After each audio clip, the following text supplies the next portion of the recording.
Assalamualaikum warahmatullahi wabarakatuh. Selamat pagi rekan-rekan mahasiswa Institut Sains dan Bisnis Al-Madhur. Salam budi luhur. Bertemu lagi dengan saya Mr. Yudi dan kita akan memasuki pertemuan ketiga ya. Dan materinya otomatis semakin menanjak sulit seperti itu. Di pertemuan sebelumnya saya sudah membuat 3 video, ada incomplete independent clauses, ada incomplete adjective clauses, dan incomplete participle phrases. Nah, pada pertemuan kali ini saya hanya akan membuat satu video yang saya kompilasi langsung menjadi satu. Karena ketiga materi ini saya rasa bisa di brief menjadi sebuah video saja. Jadi tidak perlu di breakdown menjadi 3 video kayak kemarin. Sehingga rekan-rekan mahasiswa bisa tidak kebingungan lah melihat video mana yang harus kalian tonton. Nah, di video kali ini kita akan membahas 3 materi sekaligus, tetap ya. Jadi setiap pertemuan sampai sebelum UTS itu akan ada 3 materi yang akan saya sampaikan di setiap video. Nah, materi kali ini sebetulnya masih melanjutkan dari materi pertemuan sebelumnya terkait incomplete, dan ini masih berkutat di seputar structure ya. Structure soal TOEFL dari bagian structure and written expressions. Jadi kita fokus dulu ke structure-nya, nanti kemudian baru written expressions. Nah, di pertemuan kali ini kita akan bahas 3 topik, 3 subtopik maksudnya. Yang pertama incomplete positives, apa itu incomplete positives, kemudian kita juga akan mengupas adverb clauses, incomplete adverb clauses, dan incomplete noun clauses. Tapi mungkin kalian sudah mengetahui ya sebelumnya, yang sudah pernah saya jelaskan bahwa di pertemuan sebelumnya kita sudah membahas tentang apa itu clauses. Yang waktu itu saya pernah mention ada complex clauses, di mana complex clauses itu ada satu dependent, satu independent. Nah, independent itu bisa 3, bisa adjective clauses, adverb clauses, dan noun clauses. Nah, di sini kita akan bahas 2 dependent clauses itu tadi, yaitu adverb clauses dan noun clauses. Nah, nanti kita akan lihat seperti apa. Baik, untuk pertama saya akan mengawali pertemuan kita kali ini membahas terkait incomplete appositives. Mungkin ada yang masih bertanya-tanya ya, apa sih appositives gitu ya, dan belum pernah dengar sebelumnya, sehingga perlu saya jelaskan bahwa appositive itu ya sebuah noun phrase. Nah, saya perlu garis bawahi bahwa ini frase ya, bukan kalimat. Jadi unsur terkecil dari sebuah huruf yang paling terkecil, kemudian dia bisa syllable atau suku kata, kemudian dia frase, baru kemudian kalimat. Nah, kata ya, kata, frase, baru kemudian kalimat. Nah, frase ini dia tidak sama dengan kalimat. Frase itu tidak ada subjek verbnya, dia cuma satu kesatuan saja. Ya, contohnya kalau misalkan dalam bahasa Inggris itu swimming pool gitu. Nah, ini frase. Jadi frase itu terbentuk dari beberapa kata yang membentuk sebuah arti. Nah, tapi dia tidak ada subjek dan verbnya, dia cuma satu kesatuan kata. Swimming pool tidak ada verbnya, ya, dia satu kesatuan kata. Dan di sini kita hanya membahas appositive. Appositive itu artinya noun phrase, jadi frase yang berbentuk kata benda yang menjelaskan atau merephrase kata benda yang lain. Nah, nanti seperti apa kita lihat contoh seperti itu. Nah, itu biasanya datang setelah noun yang diacu sama si noun phrase ini atau sama si appositive ini. Atau juga bisa hadir atau datang sebelum subjek dari kalimat utama atau independen. Oke, misalkan saya kasih contoh. Nah, yang saya kasih tanda merah itu appositifnya atau noun phrase-nya ya. Nah, misalkan ada kalimat seperti ini. Buffalo Bill. Siapa Buffalo Bill itu? A famous frontiersman. Jadi ada penjelas yang menjelaskan siapa si Buffalo Bill. Operated his own Wild West show. Nah, kalimat Buffalo Bill operated his own Wild West show itu sebagai independent. Itu sebagai independent. Nah, independent clause ini yang kalimat yang bisa berdiri sendiri itu, sedangkan yang positif itu masuk ke dependent clause, atau di sini dalam bentuk appositives atau dalam bentuk frase. Nah, ini kalau yang kasusnya dia mengikuti noun ya. Jadi dia famous frontiersman ini dia menjelaskan Buffalo Bill-nya. Ya. Hanya keterangan tambahan. Nah, itu disebut appositives. Nah, ada juga yang bentuknya itu mendahului atau sebelum kalimat utama. Misalkan kita pindahkan ke depan. Jadi kalimatnya masih tetap sama, cuma famous frontiersman-nya ini kita pindahkan ke depan. Jadi kalimatnya famous frontiersman Buffalo Bill operated his own Wild West show. Nah, di sini yang perlu diketahui adalah tanda baca. Jadi tanda koma ini sangat berperan penting. Ketika dia letaknya itu sebagai atau mengikuti kata benda positifnya, maka harus ada dua tanda koma di sini. Nah, seperti yang dilihat di sini ya, ada dua tanda koma di antara kata famous frontiersman. Sedangkan ketika bentuknya itu mendahului subjek atau mendahului kalimat utama atau independent, maka cukup satu koma saja setelah apositif itu. Misalkan a famous frontiersman, koma, Buffalo Bill operated his own Wild West show. Jadi nggak perlu lagi ada koma di setelah kata Buffalo Bill-nya ya. Karena ini merupakan kalimat utama. Kalimat utama ini ya independent clause-nya tadi. Sedangkan yang saya kasih tanda merah ini itu merupakan dependent clause atau positif dari ibu kalimat tadi ya. Nah, kurang lebih seperti itu untuk yang positif. Soal-soal seperti ini sering sekali muncul ya soal-soal TOEFL. Cuma nanti kita nggak tahu incomplete atau missingnya dia di mana. Bisa jadi keseluruhan non phrase-nya ini hilang gitu ya di soal, atau dia ngambil setengahnya ada, setengahnya kosong di titik-titik. Nah, ini harus kejelian kita juga nih dalam menyikapi soal TOEFL nanti seperti apa. Nah, di sini juga ada keterangan bahwa positif juga biasanya itu merupakan bentuk sederhana dari adjective clause. Jadi mungkin kalian masih ingat bahwa dulu atau pertemuan sebelumnya kita sudah belajar adjective clause atau relative clause ya. Waktu itu saya jelaskan di pertemuan kedua. Nah, apositif itu juga ini merupakan apa ya? Bentuk lanjutan dari adjective clause ya, apositif ini. Kenapa seperti itu? Nah, kita lihat seperti ini. Adjective clause itu kan biasanya kan yang pakai apa? Ada who, ada whom, ada which, ada whose, ada that, ada when, ada where, dan seterusnya. Nah, dalam bentuk apositif, adjective clause-nya direduksi atau tidak dipakai, sehingga yang terdapat dalam kalimat independentnya itu tadi tinggal bentuk noun phrase-nya. Oke.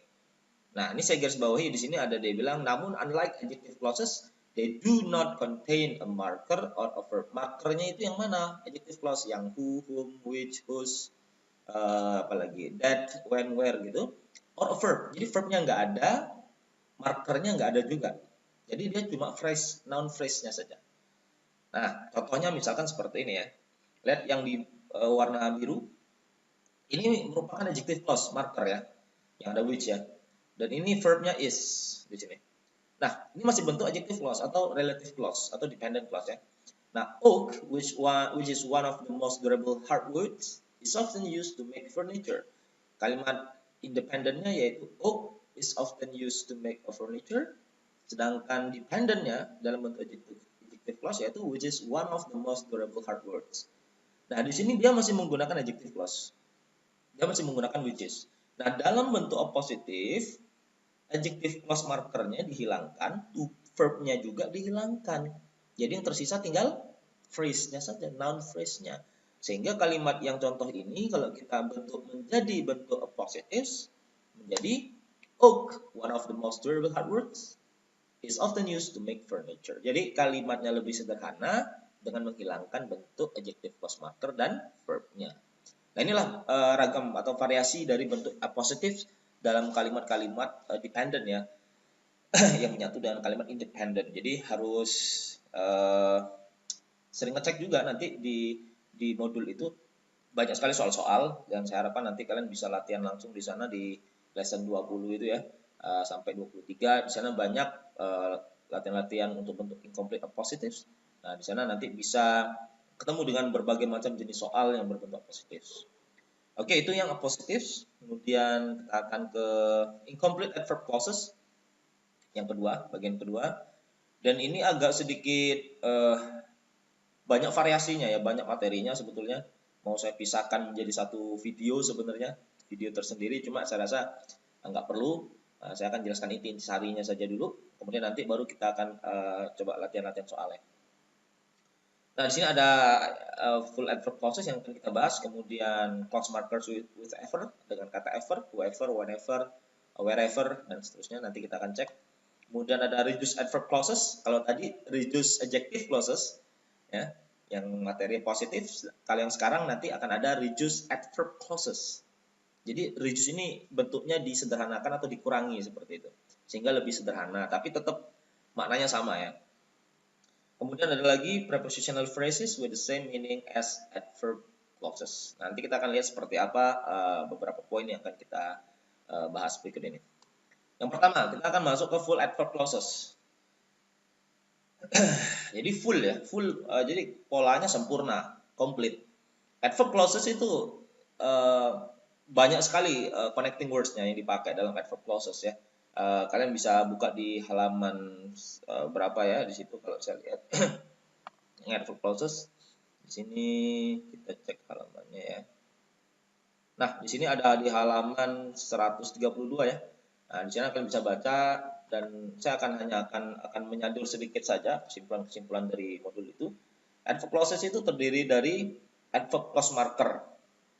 Oke, saya akan bedakan ya. Kemarin kita belajar adjective clause marker. Penanda atau tanda dari adjective clause itu ya ada which, ada who, ada whom, ada whose, ya ada that, ada when, ada where. Nah, kalau adverb clauses marker ini agak berbeda. Mungkin sering kalian jumpai mungkin ya, tapi kalian mungkin nggak ngeh bahwa ini adalah adverb clause marker. Apa saja? Ada because, ada since, ada although, ada even though. Ini sama ya artinya ya. While, if, unless, when, while. Ada when juga, ada while juga. Ya, nah nanti kita akan lihat seperti apa sih penggunaannya. As, since, until, once, before, after, dan lain sebagainya. Jadi banyak sekali adverb clause marker. Tujuannya apa? Yaitu tadi dia menghubungkan bisa jadi dua kalimat atau dua independent clause atau satu independent clause, satu dependent clause bentuk adverb clauses ini.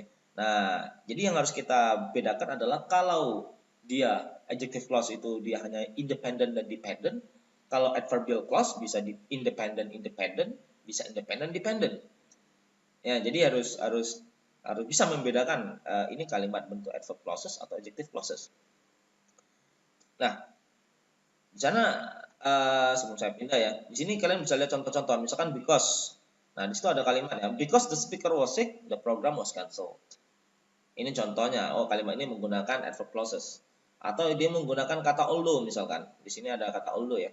Although he earns a good salary, he never saves any money. Meskipun dia punya gaji yang lumayan, tapi dia tidak pernah nabung nih. Nah, kemudian dia menggunakan kata if. If the automobile had not been invented, what would people use for basic transportation? Nah, ini juga bisa menggunakan if. If ini merupakan adverbial clause juga. Nah, ini pengantar saja sebetulnya. Full adverb clauses ini pengantar supaya nanti kalian masuk ke bagian yang reduce adverb clauses itu tadi jadi lebih gampang gitu loh. Ada gambaran dulu, oh ini kalimat fullnya seperti ini. Nanti ketika masuk ke reduce adverb clauses yang di bagian ketiga dari ini, kalian akan nanti melihat, oh ternyata bentuknya setelah di reduce, setelah dikurangi seperti ini. Tapi setidaknya kalian harus tahu dulu, oh ini loh adverb clauses marker, ada because, ada since, ada although, ada even though, while, dan seterusnya. Oke. Nah kemudian yang kedua ada clauses marker with ever. Jadi kata-kata yang berakhiran ever itu kadang-kadang digunakan sebagai penanda adverb clauses. Mungkin pernah dengar whenever, whatever pernah dengar ya. Whoever, wherever, dan lain sebagainya. Ini bisa dipakai sebagai adverb clause marker. Jadi di situ ada maknanya ya. Kalau di sini kita lihat di sini ya, however, namun gitu ya. Whenever, kapanpun.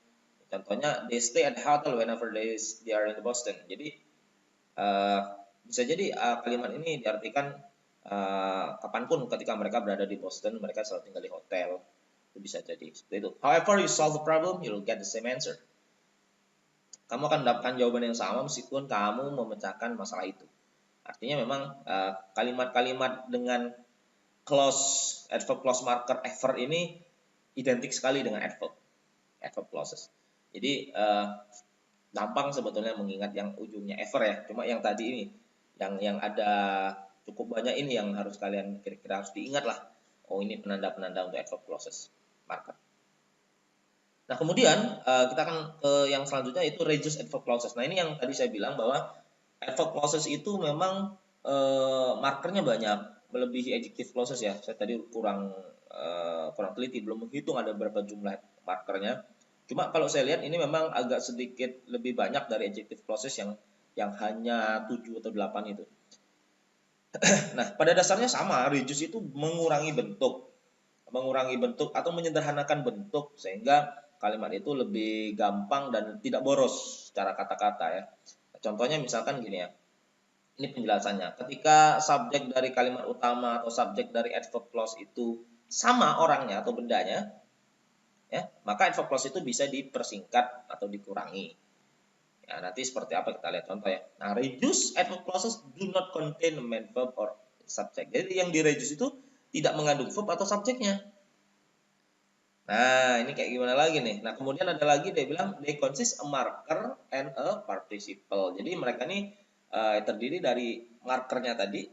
Markernya tadi itu yang tadi sudah kita bahas di contoh ya, ada because, ada since, ada although, even though dan lain sebagainya, dan participle. Nah, participle ini bisa bentuk present, bisa bentuk past participle. Ini ada di materi pertemuan kedua ya.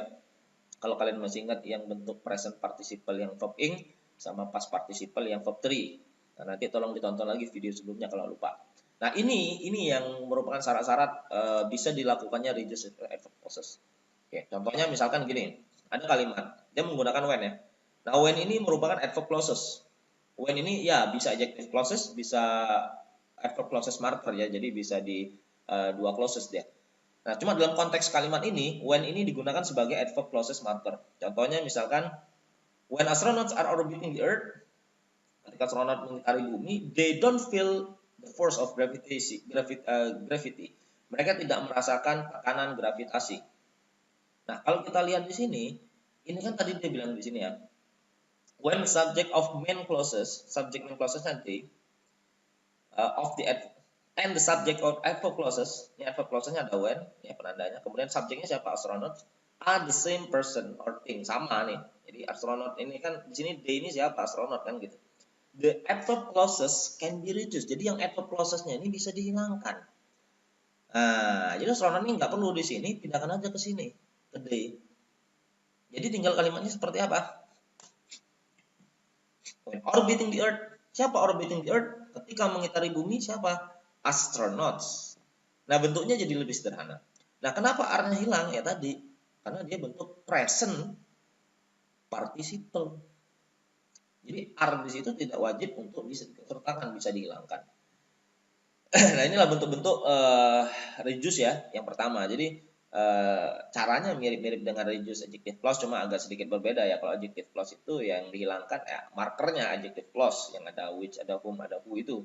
Nah, kalau di sini ya markernya nggak dihilangin, tetap ada when. Cuma ada beberapa kasus yang markernya juga dihilangkan ada. Cuma nanti ya kita akan lihat soal-soal yang lainnya. Oke, kemudian ada lagi yang bentuk selanjutnya prepositional phrases with the same meaning as adverb clauses. Nah, ini kalau kita lihat ya yang artinya sama ya, cuma agak sedikit berbeda. Jadi there are also certain prepositions that have essentially the same meaning as adverb clauses marker but are used before noun phrases or pronouns, not with clauses. Jadi misalkan gini, ada kata because dengan because of. Ya, because sama because of ini beda ya. Kalau because itu kan dia diikuti clauses. Kalau because of dia diikuti setelahnya phrase.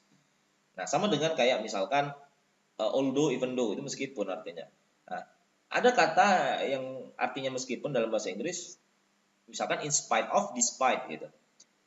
Nah, mereka sama secara makna tapi penggunaannya berbeda. Kalau although sama even though itu dia setelahnya diikuti oleh clauses.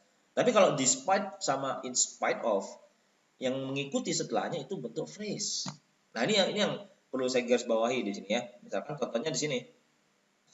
It was done in phrase because of its fine reputation. Ingat, phrase tadi tidak ada verb, tidak ada subject. Nah, sekarang kalau kita lihat di sini setelah kata because of its fine reputation, tidak ada verb, maka dia phrase. Sama dengan due to ini sama dengan since, sama dengan since itu sama dengan because, maaf ya. Kalau due to sama dengan because of, jadi dia dikarenakan atau owing to gitu. Ada satu apa namanya prepositional phrase juga, cuma tidak dicantumkan di sini. Ada kata owing to. Itu sama dengan due to, sama dengan because of.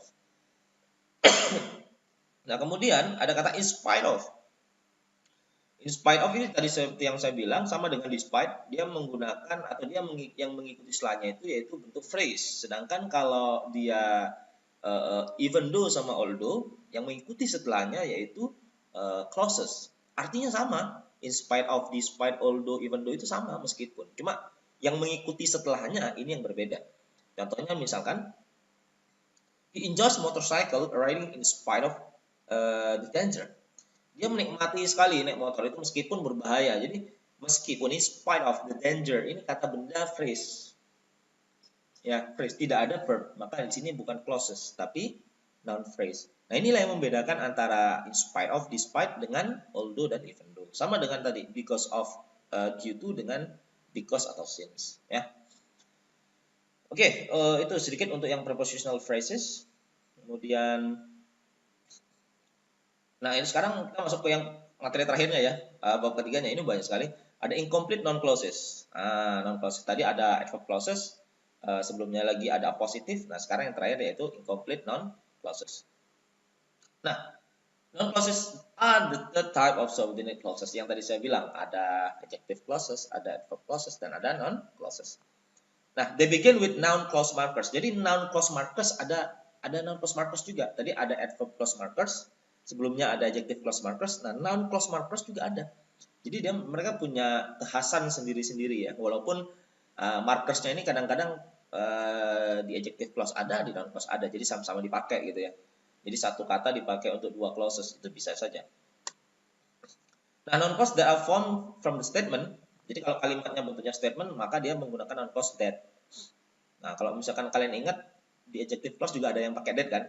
Nah, ini sama gitu ya. Jadi tergantung nanti kalimatnya seperti apa. Apakah dia mengacu ke adjective clause atau dia mengacu ke noun clause.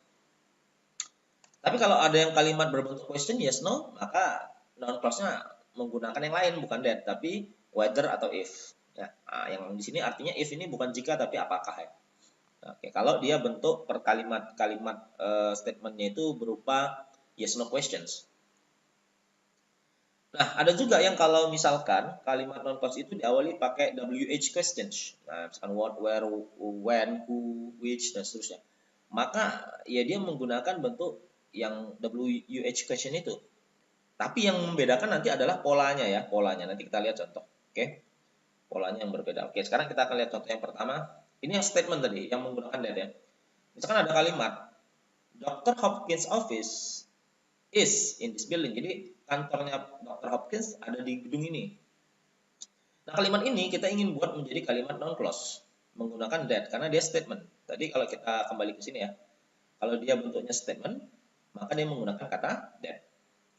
Nah, kita dapat soal seperti ini, kemudian kita buat bentuknya menjadi non clause. Seperti apa? I'm sure that. Nah, di sini dari kata that dia sudah menunjukkan bahwa di sini kalimat bentuknya non clause. I'm sure that Dr. Hopkins office is in this building. Jadi saya yakin bahwa, nah ini kalimat ya, ini bentuk kalimat. Setelah kata that ini menyatakan bentuk clauses ya. Nah, di sini disebut noun clauses tadi. That-nya ini sebagai markernya. Nah, noun clausesnya tadi yang kalimat Dr. Hopkins office is in this building. Nah, disinilah non clause itu ya terjadi di kalimat ini ya. Jadi dia ingin menjelaskan bahwa dia yakin kantor Dr. Hopkins itu ada di gedung ini. Ini yang bentuk statement. Nah, kemudian ada yang bentuknya yes no question. Misalkan ada pertanyaannya, is Dr. Hopkins office on this floor? Apakah kantornya Pak Hopkins ada di lantai ini? Nah, ini karena dia bentuknya yes no kalau kita jawab ya. Apakah kantornya ada di lantai ini? Ya, di sini ya, di sini tidak, bukan di sini kan gitu-gitu kalau kita jawab ya. Artinya apa? Ini bentuknya yes no question lah. Kalau yes no questions, maka bentuk noun clause-nya tadi jangan pakai that, tapi menggunakan whether atau if. Contohnya, I don't know, karena dia nggak tahu kan, dia nanya kan. Jadi kalimat awalnya kita menggunakan kalimat acak, basing, random gitu boleh, tapi yang nyambung ya. I don't know, saya nggak tahu if atau whether Dr. Hopkins office is on this floor. Nah, yang saya kasih tanda biru, ini polanya berubah ya. Tadinya is-nya mendahului subjek Dr. Hopkins office. Nah, sekarang kalau dia bentuk kalimat statement, maka kembalikan ke pola kalimat statement. Subjek dulu, baru verb. Subjeknya siapa? Dr. Hopkins Office. Kata kerjanya mana? Kata kerjanya yaitu is. Nah ini kita kembalikan bentuknya karena dia sudah berubah menjadi kalimat statement, bukan kalimat yes no question lagi. Oke, jadi polanya pun harus berubah menjadi kalimat statement karena ini non clauses ya, sentence. Nah ini kalau yang bentuknya yes no question bisa pakai if, bisa pakai whether. Dan yang terakhir kalau dia bentuknya information questions, where is Dr. Hopkins office? Dia nanya di mana kantor Dr. Hopkins. Nah kalimat ini karena dia bentuk pertanyaan maka kita tetap pakai kata where-nya itu. Tapi kita tambahkan kalimat di awal misalkan please tell me, boleh. Please tell me, tolong kasih tahu saya where Dr. Hopkins office is. Nah ini pun sama dengan contoh sebelumnya tadi yang yes no. Kalau dia polanya pertanyaan dan kita hendak rubah menjadi pola statement, maka verbnya itu kita rubah posisinya setelah subjek. Kalau dia pertanyaan kan verb dulu baru subjek. Nah kalau dia statement, subjek dulu baru verb SP ya, SPO. Nah itu. Jadi pola yang seperti ini sepele tapi kadang-kadang sering lupa. Nah ini bentuk-bentuk non clauses, incomplete non clauses yang yang banyak sekali sebetulnya keluar ya sebenarnya di soal TOEFL di bagian structure. Nah itu sedikit penjelasan dari saya. Kalau yang lain-lainnya itu nanti bisa menyusul ya, kalian bisa baca. Nah kayak di sini misalkan ada juga non clause itu sebagai subjek. Kalau kita baca kalimat ini, when the meeting will be held has not been decided. Nah ini kalimat non clause yang diawali pakai when. Kata kerjanya has not been decided itu sebagai verb. Jadi kalimat when the meeting will be held ini subjek kalimat dan dia sebagai non clause. Non clause sebagai subjek kembali. Ada juga kalimat yang seperti ini modelnya non clause-nya. The weather announcer said, jadi yang tukang ngumumin cuaca bilang bahwa ini disebut noun clause-nya sebagai direct object karena dia ini objeknya dan dia direct karena di sini ada subjek, ada verb, di sini langsung objek. Dan there will be the thunderstorm. Sama kayak yang tadi. Kalimat contoh yang sebelumnya itu yang dia nanya kantornya I don't know, I'm sure that gitu kan. Dr. Hopkins office is in this building. Nah, itu sama dengan direct object juga, non clause as a direct object. Dan yang terakhir sebagai after to be ya, non clause setelah to be. Contohnya, this is what you need. Ini adalah apa yang kamu butuhkan. This ini subject, is itu adalah kata kerja, verb to be. What you need dia sebagai objek sebetulnya, cuma di sini non clause-nya berfungsi sebagai to be, setelah to be ya. Dan sebetulnya kalau dalam bentuk-bentuk kalimat ini banyak dipakai yang nomor 3 ya. I don't know what you mean gitu misalkan. I don't know what you mean. Nah, ini bentuk non clause juga tuh what you mean. I don't know what you mean dan seterusnya. Jadi banyak sekali pola-pola non clause sebetulnya yang sering kita pakai, cuma memang kita nggak ngeh bahwa itu adalah pola non clause. Nah, untuk lebih lanjutnya saya rasa kalian bisa latihan di modul. Di sini saya tampilkan ya banyak sekali latihan-latihan. Saya nggak bisa jelaskan satu-satu sebetulnya karena memang waktunya sangat terbatas dan saya harap kalian bisa mengerjakan, nanti saya tugaskan ya, kalian mengerjakan lesson atau exercise 20 yang saya tugaskan di grup, kemudian yang sampai exercise ke berapa nih ya. Yang penting kalian nanti mengerjakan dulu, nanti saya akan coba bikin bentuk ininya bikin Google Form-nya ya, biar nanti kalian langsung bisa langsung ngisi di sana. Jadi nanti nilainya yang bisa langsung keluar berapa betulnya ya per exercise. Nanti saya akan bikin berapa banyak exercise yang nanti kalian bisa kerjakan. Tinggal input jawaban, keluar nilai gitu ya. Terima kasih untuk atensinya pada pertemuan kita kali ini. Saya harap nanti kalian bisa lebih banyak lagi latihan, tolong lebih banyak latihan saya anjurkan, karena memang TOEFL ini kalau hanya teori nggak bakal bisa ya, jadi kita harus lebih banyak latihan, lebih banyak mengerjakan soal. Kalau ada yang kurang paham tolong ditanyakan, nggak harus pas ketika kita Zoom meeting, dan itu bisa pas di grup juga bisa, kemudian di Google Classroom juga bisa, jadi lebih interaktif ya. Jadi kalau misalkan saya ngecek di Google Classroom ada pertanyaan, saya akan balas dan saya akan jawab di sana sebisa mungkin. Oke, terima kasih sekali lagi. Saya ucapkan sampai ketemu di pertemuan keempat ya. Pertemuan selanjutnya, insya Allah nanti video-video selanjutnya akan saya kirim setiap hari Minggu, supaya nanti kalian punya waktu untuk membaca materi sebelum perkuliahan dimulai di hari Rabu dan Jumat. Terima kasih. Saya akhiri. Bila taufik wa hidayah. Assalamualaikum warahmatullahi wabarakatuh.